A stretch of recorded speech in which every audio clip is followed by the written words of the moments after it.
journey.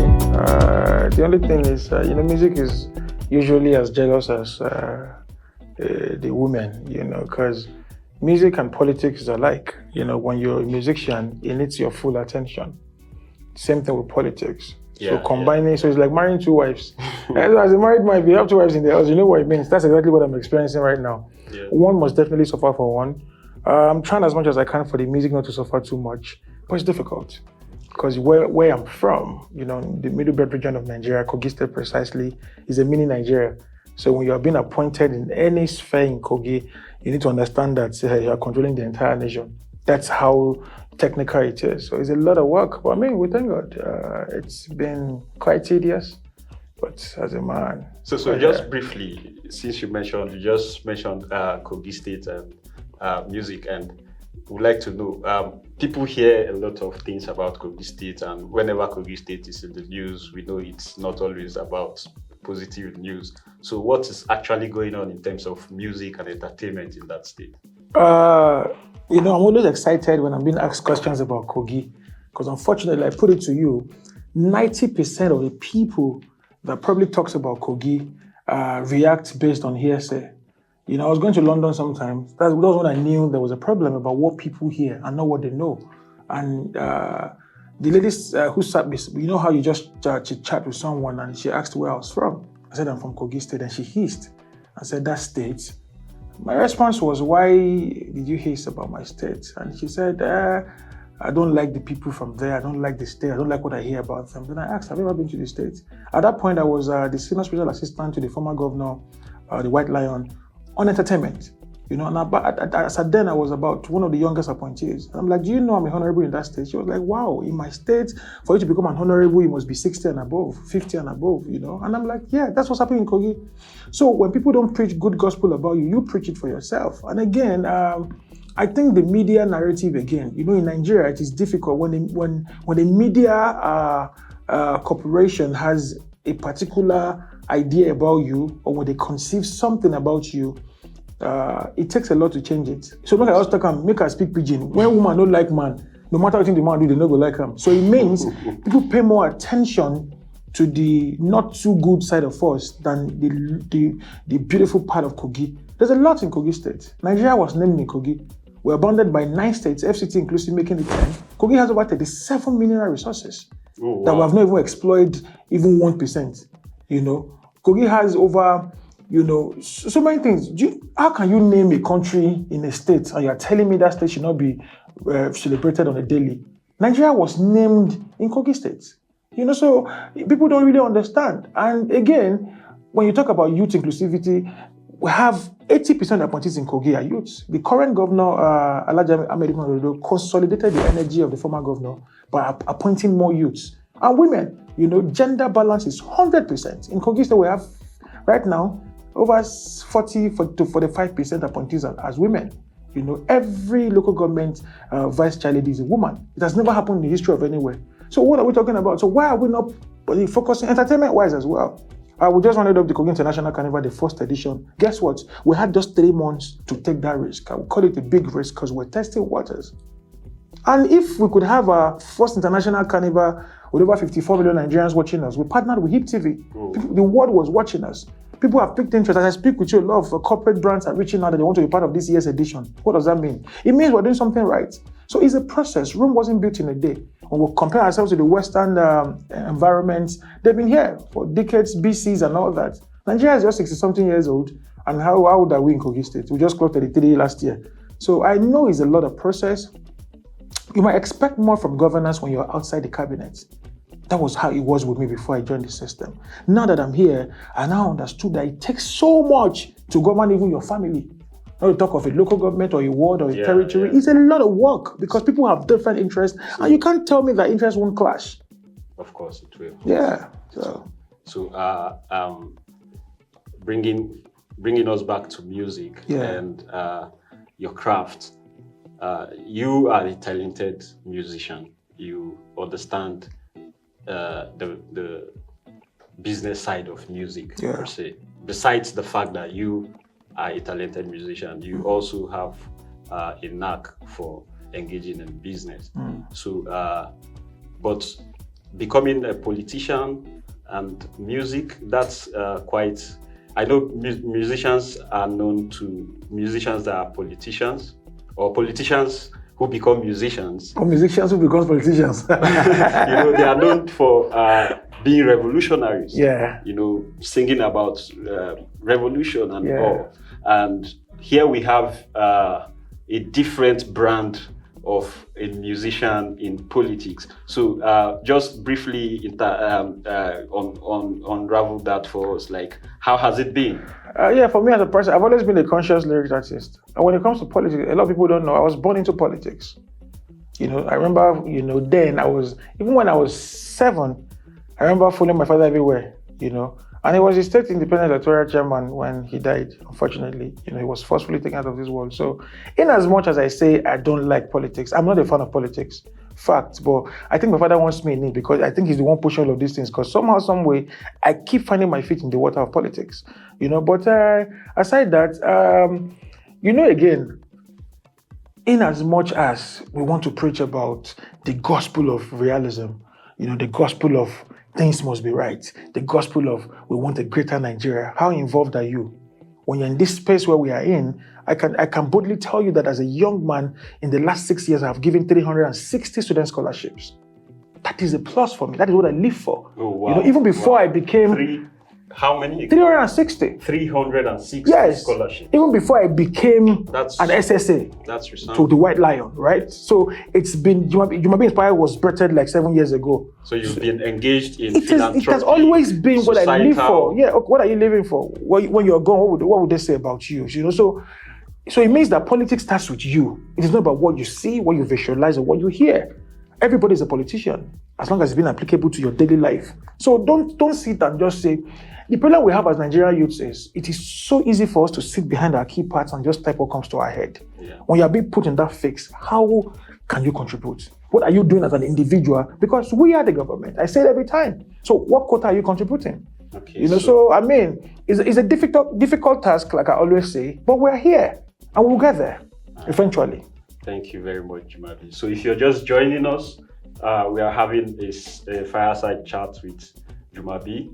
Jumabee is an African musician, a conscious musician, he calls himself. Yes, sir. And he's been talking to us about his life in music and how music and politics is playing a huge role in terms of what comes out of his music. So, and that leads me to the next point, the next question I want to bring up.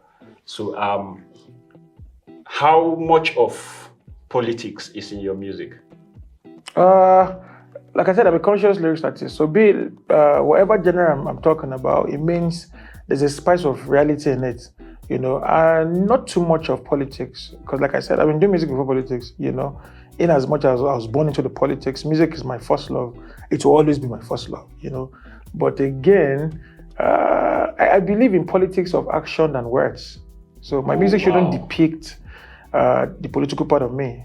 The political part of me, what you see is my day-to-day activity. I just go back from my ward 3 days ago. I engage with my stakeholders. I engage with my youths.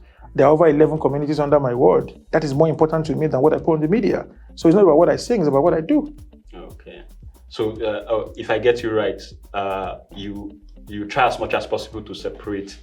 I do. It's difficult, like I always say, I'm married to 2 wives, music and politics. I guess and they're both jealous. I guess that's why your fans love you for who you are. Yeah, of course. Jumabees, that's what I call them. The real ones, though. Yeah. Because I miss the real ones. They're still the fake ones. Yeah. So if you're watching this and you're a Jumabee, or you're an intending Jumabee, because after this interview, I'll get more fans. Oh, wow. So leave us a comment in the comment section. Exactly. Let's identify you here and now.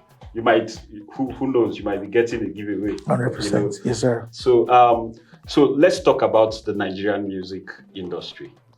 So people just blew up in Jos, blew up in Kano, blew up in Akwa Ibom, and the next thing they relocate to Lagos. Why? Because Lagos is a defining factor of Nigeria as a country. It controls our economy. The economy has a lot to do with religion, entertainment, lifestyle, survival energy and instincts. So Lagos is the base. Lagos is like the background. Of course, we know Abuja is the capital, But you would agree with me again that there's nobody that has a house in Abuja that would want to think of Lagos first. So Lagos is like the foundation that hosts Nigeria. And we are the giant of Africa. So in Lagos, there's really no Lagosian in Lagos. I can tell you for a fact that 85% of Lagos people that claim to be Lagosians are not Lagosians. I've been in Lagos for 15 years. My life started from Lagos. My music started from Lagos. Even while I was in university, every weekend I was always in Lagos. Lagos, the world stares at Lagos. Lagos is the mirror of the world. Right now, our music has been exported to even the Western space. So it means, when Lagos recognizes you, the world has accepted you. And it's not just applicable to music, even business. When your business blooms in Lagos, it blooms everywhere. Yeah. When your church blooms in Lagos, it blooms everywhere. You get what I mean? So for music, is there an effort to decentralize that? Yeah, gradually we're getting there. Shout out to the new platforms, the distros, the social media space that is gradually changing the narrative. Now you can even stay in your bedroom in Jos and become a voice. You can record from Nasarawa and become something. You can stay in front of your camera, set up a YouTube page, get subscribers, do live streaming. I mean, apart from the fact that technology is playing a big role in that. Technology is conscious industry effort. The industry efforts, yeah, we've been on it, but it didn't really work as much as what social media is doing right now. Everybody is seeing everybody.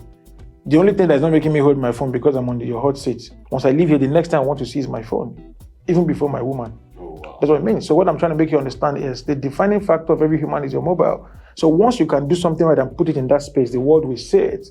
So it means that social media has actually helped us, or is gradually helping us change the narrative we couldn't, really change before it came into board. Oh, wow.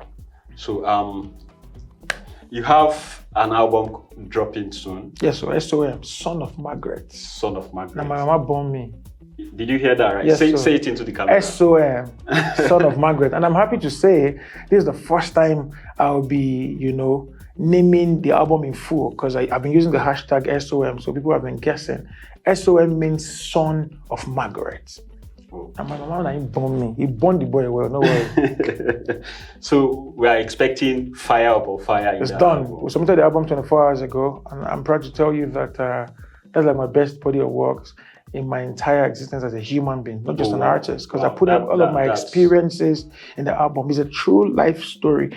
Everything in my new album is what I've experienced. So it's like from when I was born to what I am now. So if you follow through the album, if you take your time to listen, you will depict so many things that you've probably never heard via music. So I put my life, my spirit, my body, my soul into SOM. So who are the figures on it? I don't tell you title. You still want to be waiting on it. Who will come buy the album? Give us all. There are lots of surprises. There are lots of guest acts on the album.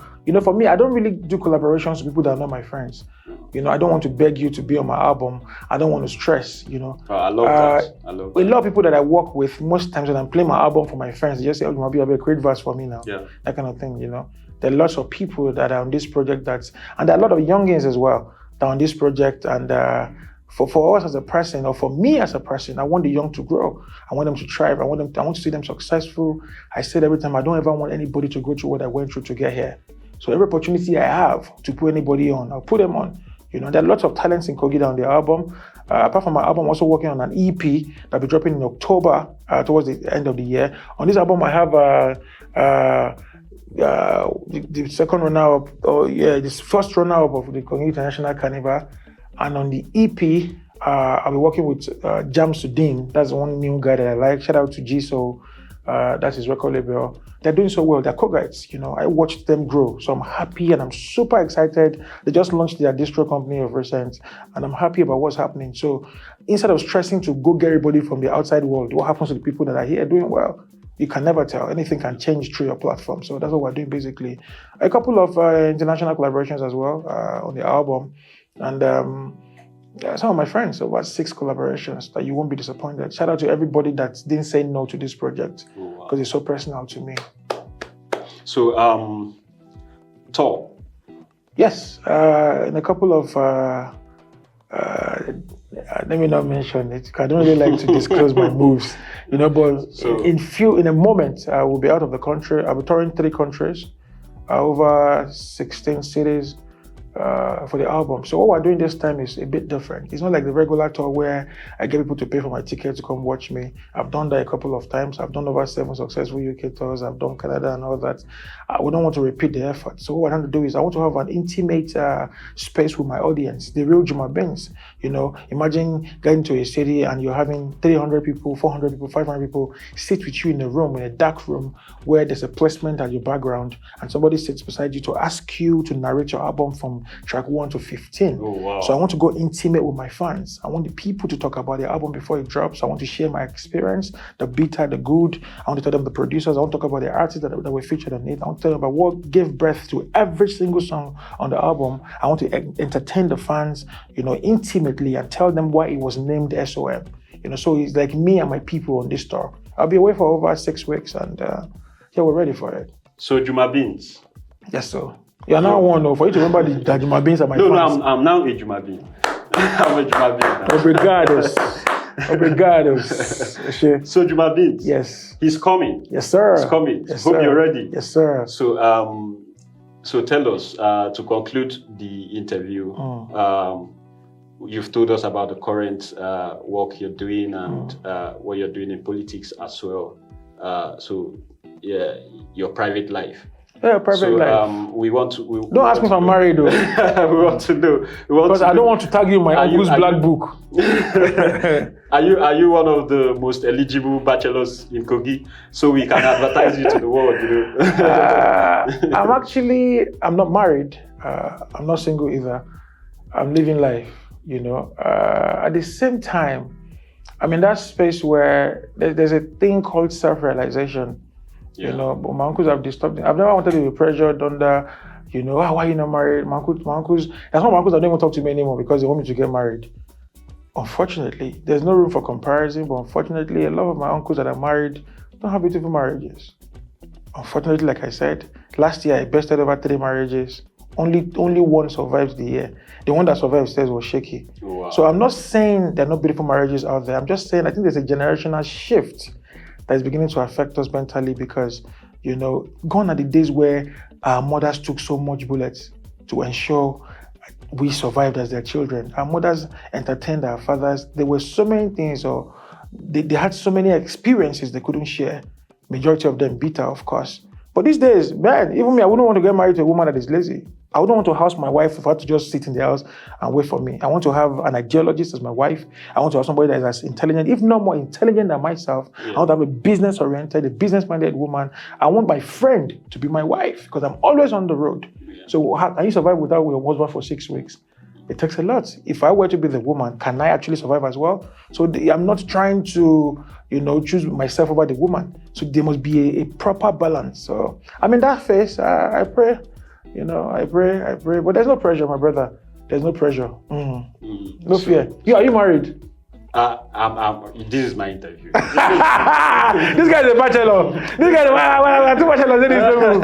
I gotta know December. So it's quite so, dicey. So let me just conclude with one of the questions we do ask every millennial on the show. Yes, sir. Because, of course, I identify you're a millennial. 100%. So, can millennials save Nigeria? Yes, they can. And they will.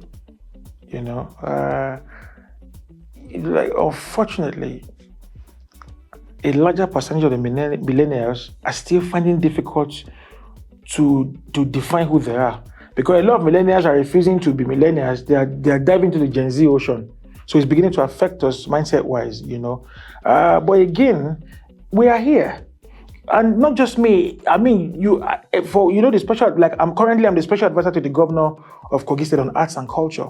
So now we have a group where we all chat. I know over 17 other special advisors in other states that are my friends.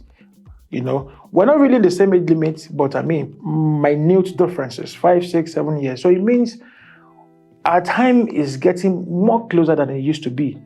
And now, all we need to do just to synergize, you know, change the narrative, stop complaining. Nigerians complain a lot, you know, so even the so-called leaders that we look up to they've been able to define us from their conversations, they will say, "Don't worry, this is the river they will follow, and we'll never disappoint." So, in changing the narrative, we need to come together as Nigerian youths. We need to avoid divide and try as much as we can to understand that this is our nation. I mean, when I travel with my brother, I start counting my days from when I'm flying. If I have 20 days to spend, from the airport, I would say 19 days left, 18 days. I love my country so much. I cannot survive outside the country. So it means that if the same passion is being applied to everybody around us, something will change. We're gradually getting there. Yeah, I know that is a lot of work. People have different opinions. People are going through hard times. Or, I don't want to say we all are going through hard times, because a couple of us can stay at 40 days square meal. I feel for everybody, but like I always say, we'll survive this and we'll be fine. We'll be fine. There are some economic decisions that comes with so much pain. I know that's the phase we are right now, but we'll scale through, inshallah. Okay. So thank you very much. Thank you, my brother. And shout out to Premium Times. I've been following you guys for over 4 or 5 years. Oh, wow. You've been doing so well. I love how you project your stories. I've never seen you propel a wrong ideology about anything. You're always very sure. As a matter of fact, you'd like to see your guests and hear from them. And I promise you, and I pray to God that in 50 years, you'll still be here. Thank you. More blessings, my brother. Thank you. Gracias. Thank you. So thank you very much. If you've been watching, we've been talking about music, politics, society, and business. And we've come to the end of our interview with Jumabee today. Jumabee has been an awesome guest on the show, and we hope to have you back when next. Most definitely. When next? Most definitely. Kogi in the building. Yes. No.